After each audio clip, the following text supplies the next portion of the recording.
శౌర్యం శంఖం కందిరిగా సుడిగాడు ఆగడు పండగ చేసుకో ఈ సినిమాలకు డైలాగ్ రైటర్ గా అలాగే స్క్రిప్ట్ రైటర్ గా పనిచేసి పటాస్ చిత్రంతో టాలీవుడ్ లో ఎంట్రీ ఇచ్చిన యువ దర్శకుడు Anil Ravipudi supreme Raja the great చిత్రాలతో వరుస హిట్స్ ను అందుకున్నారు. తాజాగా వెంకటేష్ వరుణ్ తేజలతో F2 చిత్రాన్ని రూపొందించి సంక్రాంతి కానుకగా ప్రేక్షకుల ముందుకు వచ్చి బ్లాక్ బస్టర్ కొట్టాడు.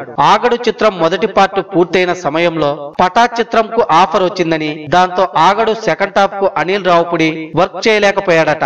సెకండ్ హాఫ్ లో ఫుల్ లెంత్ కామెడీతో స్క్రీన్ ప్లే నడపాలని శ్రీను వైట్ల భావించాడట.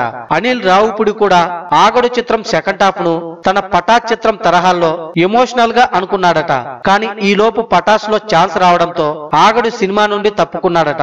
శ్రీను వైట్ల తన సెకండ్ హాఫ్ కూడా కామెడీతోనే ఆగడు చిత్రాన్ని పూర్తి చేశాడు. తద్వారా ఆగడు చిత్రం ఫలితం ఎలా వచ్చిందో ప్రత్యేకంగా చెప్పనక్కర్లేదు. సెకండ్ హాఫ్ కూడా అనిల్ రావుపుడి వర్క్ చేసి ఉండి ఉంటే ఆగడు చిత్రం ఫలితం కాస్తైనా తేడాగా ఉండేదేమో.